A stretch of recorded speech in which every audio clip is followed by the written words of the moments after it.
네, 오늘은 Improving Diffusion Models for Inverse Problems Using Manifold Constraint라는 이번에 뉴립스에 억셉된 논문을 발표하도록 하겠습니다. 그 제목 보시면은 알다시피 인버스 프로블럼을 풀 때 디퓨전 모델을 이용을 하는 논문들이 몇 개 있었는데 그거를 어떻게 하면 훨씬 더 잘 할 수 있는지에 대한 고찰이었고요. 그 과정에서 이제 디퓨전 모델을 지오메트릭하게 보자면 어떻게 볼 수 있는지 내용까지 담겨 있는 논문입니다. 그래서 백그라운드부터 설명을 하자면요.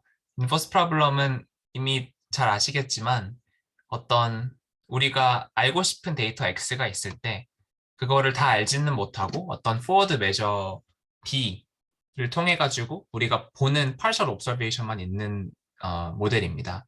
근데 이제 저희는 그 포워드 메저먼트 오퍼레이터의 인버스인 무언가를 취해가지고 이 x의 최대한 근사한 무언가를 알고 싶은 거겠죠. 이제 그래서 그거를 풀고자 할 때 디퓨전 모델을 이용해가지고 푸는 방식이 이제 그 양송의 SD 논문부터 이제 좀 사람들이 많이 관심을 갖기 시작한 것 같은데요. 이제 지금까지 이용한 방법들의 거의 대부분은 이 projection onto convex sets라는 그 시그널 프로세싱 하는 사람들 입장에서는 되게 고전 알고리즘의 베리언트를 많이 사용을 합니다. 그걸 쉽게 설명을 하자면 그냥 우리가 어떤 메저먼트 우리가 뭐 인페인팅 같은 경우는 우리가 알고 있는 파셜 메저먼트가 이렇게 마스킹된 이미지라고 생각을 할 수가 있는데요. 그거에 대해서 알고 있는 부분을 이제 그냥 대체한다고 생각을 하시면 될 것 같습니다. 뭐 슈퍼 레솔루션 같은 경우도 마찬가지로 우리가 알고 있는 어떤 로우 레솔루션 이미지 얘가 있을 때 걔를 이제 우리가 갖고 있는 이미지의 로우 레솔루션 이미지를 대체하는 개념으로 빼고 더해가지고 이제 하는 게 이 폭스라는 알고리즘의 방법이고요. 마찬가지로 그거를 머시티에 적용을 한 게 이제 또 양송이 아이클리어의 2022년에 냈던 논문이라고 생각을 할 수 있습니다. 그래서 전부 다 그런 방식을 차용하는 이유가요. 일단은 그 알고리즘이 굉장히 단순한데 그게 임피리컬하게 지금까지는 잘 되는 거가 많이 보여졌었습니다. 근데 이제 그 실제로 이걸 써보면은 예를 들어 인페인팅 같은 경우는 마스크가 이렇게 네모난 마스크라든지 그러니까 이게 상대적으로 에리아가 꽤 큰 마스크인데요. 이런 마스크라든지 아니면은 뭐 랜덤한 마스크라도 이게 픽셀 수를 많이 줄인다든지 하면은 되게 많이 안 돼요. 그래서 그런 거를 어떻게 해결할 수 있을까 이런 고민에서 시작된 연구입니다. 그래서 그 아까 설명한 거를 수식적으로 표현을 하자면은 그냥 어떤 f라는 드리프트 펑션에 이제 s세타까지 들어가 있어가지고 이 위에 줄이 디노이징의 스텝이고 그 밑에 줄이 그 메저먼트 컨시스턴시 우리가 갖고 있는 어떤 메저먼트에 대한 일관성을 부여하는 스텝을 이제 그 이터레이션을 한다고 볼 수 있는데 이 여기서 질문이 나왔던 게 이 A랑 B가 어떻게 생겨나는 건데요. 이제 제가 답글 단 것처럼 만약에 메저먼트 오퍼레이터, 그 포워드 오퍼레이터라고 하는 게 H라는 매트릭스라고 한다면 A가 그냥 I-H가 되고 BI가 우리가 갖고 있는 메저먼트인 Y가 돼가지고 그냥 대체하는 식으로 가장 간단한 꼴로는 그렇게 나타낼 수 있습니다. 근데 이제 말씀드린 것처럼 이제 인페인팅에 특별히 뭐 마스크가 리전이 넓다든지 하면은 성능이 굉장히 안 나오는 거가 이제 문제였고요. 그래서 그 저희가 주목을 한 거는 이제 디퓨전 모델에서는 이 X0 햇을 이용한 레프레젠테이션을 되게 많이 쓰는데 이게 결국에는 어, 어떤 노이즈 어떻게 심한 노이지한 이미지가 들어와도 디퓨전 모델은 그거를 상대적으로 굉장히 잘 디노이징을 하는 편이고요. 그거를 예시를 보여주는 게 아래 피겨인데 어떤 QI라는 게 아무 랜덤한 노이즈 이미지에서 X0 햇을 예측하는 어떤 그런 펑션이라고 할 때 지금 보시는 것처럼 노이즈 레벨이 아주 심할 때도 스코어 펑션이 그래도 꽤나 디센트하게 x0에 굉장히 가까운 무언가를 아웃풋하는 걸 볼 수 있습니다.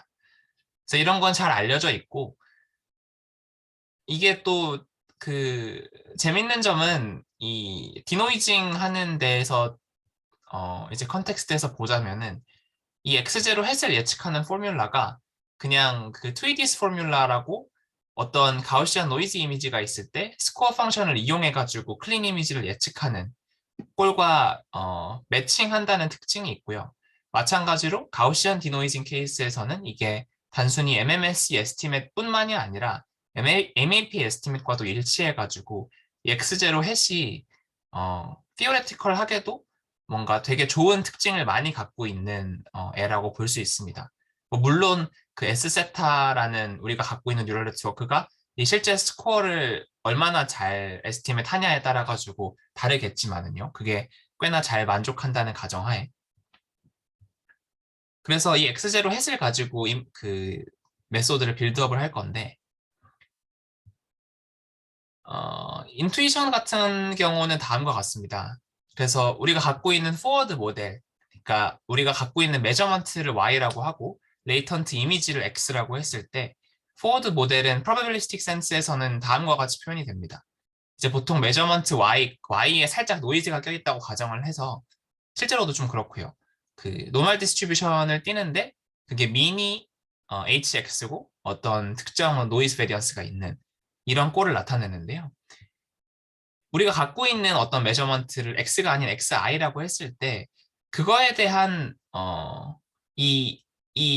그 likelihood 펑션에 대한 그레디언트를 구하면은 이제 다음과 같이 표현이 될 수 있겠죠. 여기서 W는 그냥 여기서는 뭐 그 시그마 제곱분의 1 뭐 이런 걸 텐데 이거를 그냥 좀 그 제너럴라이즈 해가지고 붙여놓은 그 노이즈 베리언스에 따라 가지고 달라진 어떤 특정한 매트릭스라고 생각하시면 될 것 같고 어쨌든 지금 Y랑 Y에서 커런트 에스티메이트 XI가 얼마나 그 메저먼트에 대해서 디비에이션이 있는지 그거를 미니마이즈 하려면은 이러한 꼴의 그레디언트 디센트 스텝을 취하면 됩니다. 근데 이제 디퓨전 모드 지금 XI가 어떤 거죠? 그 리버스에서 뽑은 한 네네 I 맞아요. 번째 스텝. 아하. 그 저희가 왜 그 HXI랑 Y의 거리를 미니마이즈 해야 하는 거죠? 우리가 인버스 어떤 프로블럼을 네. 네 그라운드 트루스 아까 이제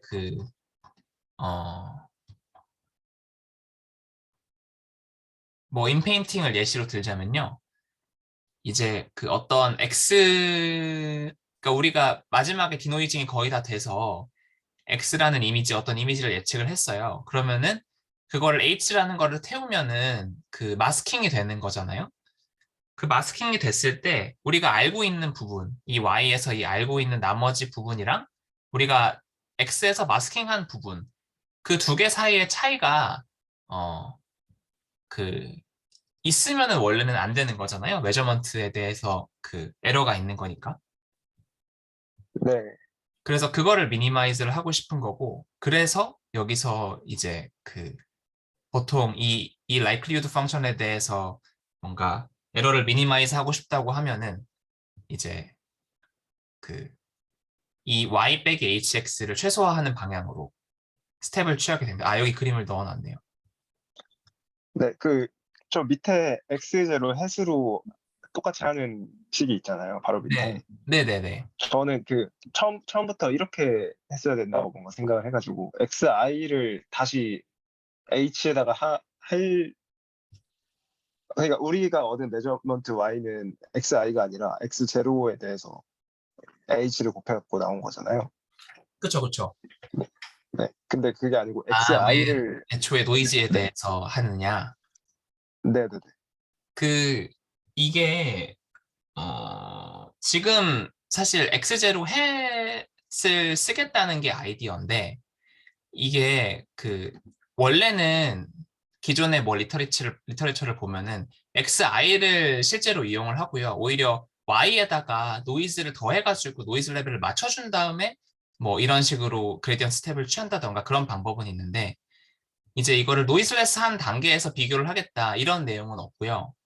그 저기 뭐지? 우리가 지금이야 뭐 X0를 예측할 수 있는 좋은 방법이 있기 때문에 그렇게 할 수 있겠다라고 인투이티브하게 생각을 할 수는 있으나 이제 그게 스탠다드한 방식은 아닌 거라서. 아, 그렇군요. 여기서 제안을 하신 건가요, 정? 네네네.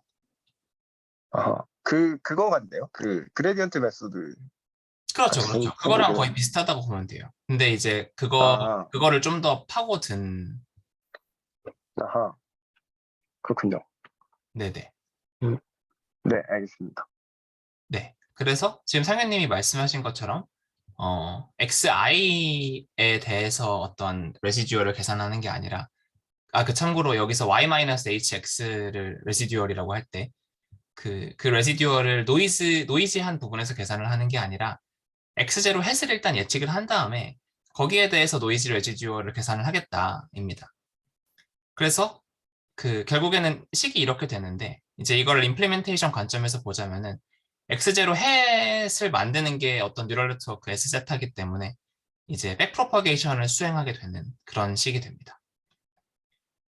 그러면은 그거를 기존에 어떤 폭스라는 방법에다가 집어 넣으면은요, 다음과 같은 수식으로 표현이 되는데요. 그럼 이제 디노이징을 할 때, 디노이징을 하는 텀에다가 커렉션으로 어떤 이런 그레디언트 스텝이 추가로 들어가게 되는 겁니다. 그 다음에 이제 추가적으로 폭스를 수행할 수도 있는 그런 꼴이 됩니다. 그 다음 세션이 이제 이거를 어떻게 지오메트릭하게 인터프리트 할 수 있는지에 대한 내용이고요. 어, 이제 여기서 들어가기에 앞서가지고 좀 백그라운드를 알아야 되는 게 있는데, 가장 먼저 concentration of measure라고 해서 가우시안 랜덤 벡터의 경우에 이제 걔네가 어떤 어떤 부근에서 애들이 많이 데이터 샘플들이 모여 있는지를 생각을 해보면, 이것도 되게 웰 노은 띠어럼 중에 하나인데, 얘네가 가운데에 레저가 몰려 있는 게 아니라 가운데에서부터 조금 멀어진 어떤 티피컬 셋 위에 이제 데이터의 메저가 몰려 있다고 생각을 할 수가 있습니다. 그래가지고 특히나 하이 디멘셔널한 스페이스의 경우에는 이렇게 인투이티브하지 않게 이 애뉴러스의 데이터가 모여 있게 되는데요. 이제 추가적으로 만약에 어떤 우리가 PX라는 게 어떤 리니어한 이 선 위에 있다고 가정을 하고 거기다가 노이즈를 더했다고 생각을 해봐도 마찬가지로 뭘 보일 수가 있냐면요. 얘네가 특정 거리, 이 시그마 루트 n-k만큼 떨어진 거리에 메저가 몰려 있다는 것을 증명을 할 수가 있습니다. 그래서 이거를 하이퍼 실린더라고 표현을 했고요. 얘네가 실린더 모양으로 이 가장자리 부근에 모여 있으니까. 그게 첫 번째고, 두 번째 백그라운드로 잘 알고 있는 매니폴드 하이포테시스를 다시 갖고 오면은, 얘네가 하는 말은 원래는 실제 데이터는 하이 디멘셔널 스페이스가 아니라 로우 디멘셔널 서브스페이스에 모여 있다 이런 내용이잖아요. 거기다가 추가적으로 어떤 얘기도 있냐면, 이 데이터 매니폴드라는 이 로우 디멘셔널 스트럭처가 로컬하게 보자면은 얘네가 탄젠트한 플레인, 로컬리 리니어한 탄젠트 플레인을 갖고 있다. 뭐 이런 내용까지 있거든요. 그래서 이 어떤 특정한 데이터 포인트 X를 중심으로 로컬한 리전을 보면은 걔네가 어떤 리니어 트랜스폼을 해도 그 매니폴드 위에 있기 때문에 이제 이게 로컬리 리니어하다고 생각을 할 수도 있다. 뭐 이런 좀 더 스트롱한 매니폴드 하이포테시스까지 생각을 해볼 수가 있습니다. 그래서 만약에 우리가 갖고 있는 데이터 매니폴드가 로우 디멘셔널 매니폴드이면서 로컬리 리니어하고 아까 concentration of measure의 특징을 갖고 오면은 이제 뭘 보일 수가 있냐면은 디퓨전 모델이 하는 게 결국에는 우리가 갖고 있는 어떤 데이터 매니폴드가 이 가장 가운데 있는 매니폴드고요. 우리가 프라이어로 이용하는 가우시안 디스트리뷰션이 바깥에 있는 이 하이퍼스피어라고 볼 수 있고, 그 우리가 하는 포워드 디퓨전은 가운데 있는 매니폴드에서 그 이 하이퍼스피어까지 그 다음 매니폴드로 이동하는 그거라고 볼 수 있고, 리버스도 마찬가지로 하이퍼스피어에서 이 M까지 그 다음 스텝으로 다음 매니폴드로 이동하는 거라고 볼 수가 있습니다. 그래서 그 이제 이러한 그 어떤 geometric interpretation 위에서 그 메소드를 설명을 하게 되는데요. 이제 그 다음에 보이는 게 스코어 펑션이라는 게 결국에는 그 어떤 특정한 매니폴드 위에서 여기서 예를 들어 이 파란색 데이터 포인트가 있다고 할 때 거기서 이 가운데 있는 데이터 매니폴드로의 오르토고널 프로젝션이다를 처음 보입니다. 그래서 그거를 이용을 할 거고, 그 다음에 보일 티어럼이 뭐냐면은 저희가 제안한 이 manifold constraint gradient라는 이 gradient 스텝이 우리가 지금 있는 매니폴드 위에서 그 매니폴드를 벗어나지 않게끔 하는 그 매니폴드의 탄젠산 방향으로 이동하는 그레디언트 스텝이다를 보일 거예요. 그래서 다시 천천히 그 돌아가서 설명을 하자면 아까 보였던 것처럼 어떤 디노이징 스텝 한 스텝은 결국에는 그 바깥쪽 가장자리 쪽에서 있는 매니폴드에서 그 다음 단계에 있는 매니폴드로의 트랜지션을 의미하고, 만약에 우리가 거기서 폭스라는 데이터 컨시스턴시 스텝을 쓰는 게 지오메트릭하게 보자면은 이 y는 hx라는 어떤 선에다가 그냥 프로젝션을 시켜버리는 거거든요. 그래서 그거를 왔다 갔다 하는 방법이다라고 생각을 할 수가 있어요. 근데 이제 그렇게 되면은 문제가 뭐냐면 지금 여기 그림에서 보시는 것처럼 여기서 전 매니폴드에서 그 다음 매니폴드로 디노이징 한 것까지는 괜찮은데, 폭스로 프로젝션을 시키게 되면 뭐가 문제냐면 얘가 매니폴드 바깥으로 떨어질 위험성이 생기죠. 지금 빨간색 화살표가 가리키는 방향을 보면은 얘는 이 MI라는 매니폴드 위에 올라가 있는 애가 아니게 됩니다. 올라가 있는 애가 아니면은 스코어 펑션을 학습을 할 때 이 매니폴드 위에 있는 데이터 포인트로만 학습이 됐을 거기 때문에 이렇게 매니폴드 바깥에 떨어진 애들을 스코어 펑션 인퍼런스에 이용을 하면은 얘네가 프로퍼하게 다음 그 매니폴드로 잘 이동할 거라는 개런티를 할 수가 없고요. 그렇기 때문에 에러가 어큐뮬레이션 될 확률이 높습니다. 그래서 그런 게 문제점. 그 저기 뭐야 폭스가 어떻게 생겼는지 잘 생각이 안 나서 그러는데 저게 HX로의 프로젝션이라는 거를 한번 조금만 더 보여주실 수 있나요? 이 y는 네. hx라는 거를 만족하는 셋이 이제 이 선인데요. 네. 이 선에 그 가장 가까운 애라는 게 어떻게 보면은 예를 들어 인페인팅이라고 생각을 해볼게요. 그러면은 이 선을 만족하는 거는 마스킹을 했을 때 우리가 갖고 있는 부분이 완전히 똑같다 이거잖아요. 네. 네. 그러면은 그 그거를, 알려진 부분이 똑같다는 거죠. 그쵸, 알려진 부분이 맞나요? 똑같은 게 이 선 위에 올라가 있다랑 동일한 뜻인데, 그 네. 선 위에 그 올리기 위해서 취할 수 있는 그 이미지에 가장 가까운 트랜스폼이 그냥 리플레이스먼트잖아요. 그, 네. 네. 네, 그래서 그 리플레이스먼트가 결국에는 이 선으로의 오르토고널 프로젝션이다. 네네. 네, 이해했습니다. 네네. 무조건 걸로 보내버리는 거군요. 네네. 리플레이스 무조건 이 내버리니까. 선 위로 보내버려요. 근데 그게 항상 그 i번째 노이즈 레벨의 그 분포 안에 속한 샘플은 아닐 것이다. 네네. 그래서 리페인트 같은 거는 왔다 갔다가 필요했던 그렇죠, 것이고 그렇죠. 그런 거죠. 네네. 리페인트는 그러면 이렇게 여기서 해석하면 어떤 거를 하는 거였을까요? 일단은 리페인트는 네, 그것도 사실 그 논문에 써 있는 거랑 임플리멘테이션이랑 살짝 다르긴 하던데, 결국에는 그 이 핵심 개념은 디노이징이랑 노이징을 왔다 갔다 하잖아요.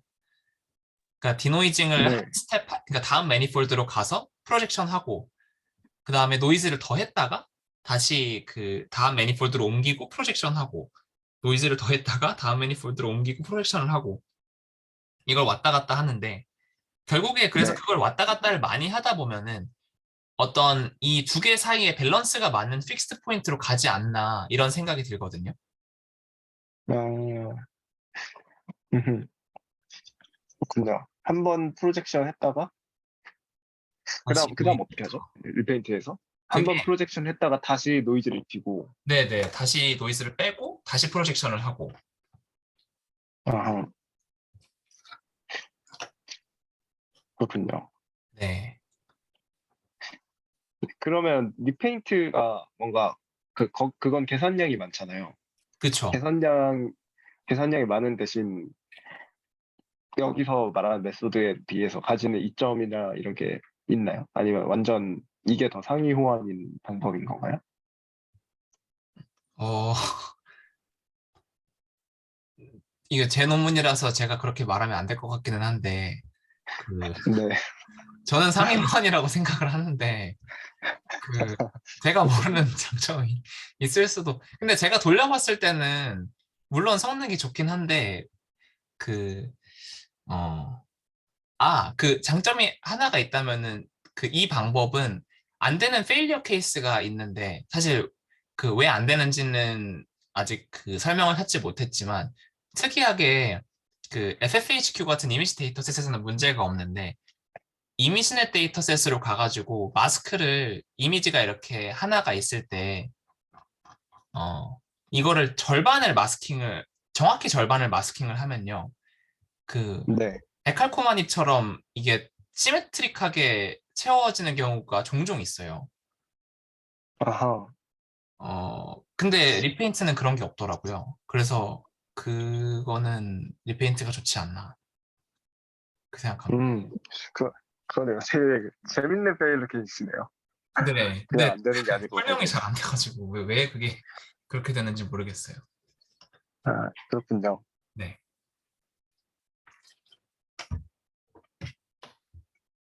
음, 계속 하자면요.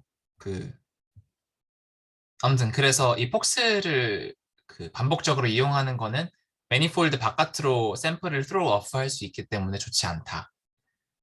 그러면 우리가 원하는 거는 결국에는 이 매니폴드의 탄젠셜한 방향으로 그 데이터 컨시스턴시를 줘가지고 얘를 컨트롤을 하고 싶은 건데 거기서 이제 들어오는 띠어럼이 이제 제한하는 그레디언트 스텝이 매니폴드의 탄젠셜한 방향으로의 그레디언트 스텝이다를 보일 수가 있어요.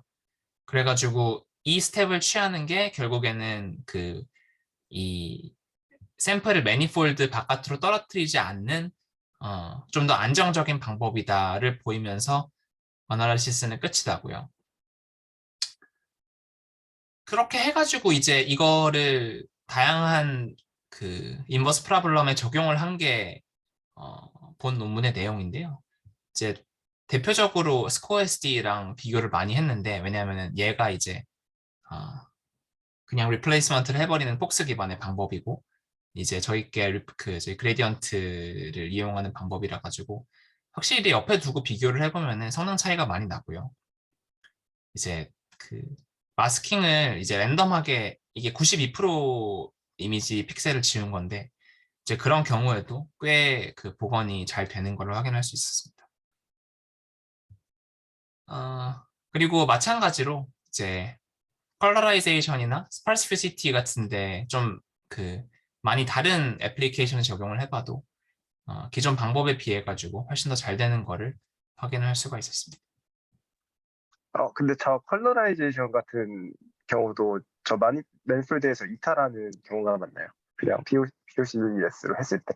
네네, 맞, 다 똑같아요. 이게 컬러라이제이션이나 스파시피시티나 뭐 모든 게 다 그 리니어한 인버스 프로블럼 같은 경우는 전부 다 이 어나리시스로 표현을 할 수가 있습니다. 그, 그게 뭔가 인페인팅 같은 경우는 네. 마스크를 크게 했을 때 뭔가 좀 매니폴드에서 이탈한 샘플을 쉽게 상상해 볼 수가 있는 것 같거든요. 뭔가 그 바운더리를 기준으로 전혀 다른 두 이미지가 이렇게 결합되어 있는 네네네네. 뭔가 그런 부자연스러운 샘플일 것 같긴 한데 컬러라이제이션은 그런 샘플이 어떻게 생겼을지가 잘 상상이 안 가가지고. 사실 그게 상상하기가 꽤 어려운데 네, 커널라이제이션도 수식을 기준으로 보면은 어떤 네. 그 orthogonal한 트랜스폼을 한 다음에 거기서 마스킹을 하거든요. 아, 그런가요? 네네. 어떤 거의 시라는 인페인팅이랑 네. 다를 바가 없는 거군요. 그쵸, 그쵸. 그래서 다 똑같이 아, 표현이 돼요. 아하. 그리고 또 한 가지 질문이 이것도 결국엔 저 폭스라는 거에 하는 거잖아요. 하면서 그쵸, 같이 저 그레디언트도 흘려주는 건데 맞아요. 그러면 그 폭스를 했다는 거는 이미 저 Y는 HX 안에 가 있다는 건데 네네. 네. 그 왜 상태에서 뭔가 어차피 네, 떨어지지 않나. 그레디언트를 네네. 그 상태에서 그레디언트 흘려주면 다시 마니폴드 안으로 들어가는 건가요? 아니요, 그거는 아니고요. 굉장히 좋은 지적인데, 네. 그게 논문의 네. 위크니스기는 해요. 아, 네. 이게, 만약에 저기, 그레디언트 스텝만을 취해가지고 그 메소드를 구성했으면은 좀 더 그 깔끔하게 설명이 가능했을 텐데, 이제 실험상에서 보면은 물론 그레디언트만 쓰는 것도 잘 되는데, 이제 거기다가 플러스, 특히나 인페인팅 같은 경우는 이 프로젝션을 한 번 더 시켜주는 과정이 좀 더 성능을 올리더라고요. 근데 이제 아하. 그게 이제 그 좀 의아한 부분이기는 한데, 결국에는 생각을 해보면은 그냥 그 바로 프로젝션을 시키는 거랑 이 MCG를 한 다음에 프로젝션을 시키는 거랑 생각을 해보면은 그 MCG를 먼저 부여를 한 다음에 프로젝션을 시키게 되거든요. 그렇게 되면은 얘가 그 이 Y는 HX라는 셋 쪽에 특히나 이 탄젠셜한 방향이 어떤 방향이냐면은 이 XI라는 데에서 얘로 프로젝션 시키는 그 벡터가 있다고 할 때 그 벡터를 MI에 대한 탄젠셜한 방향으로 프로젝션 시킨 그 방향이에요. 그래서 결국에는 아하. Y는 HX 방향으로 이동하는 거거든요.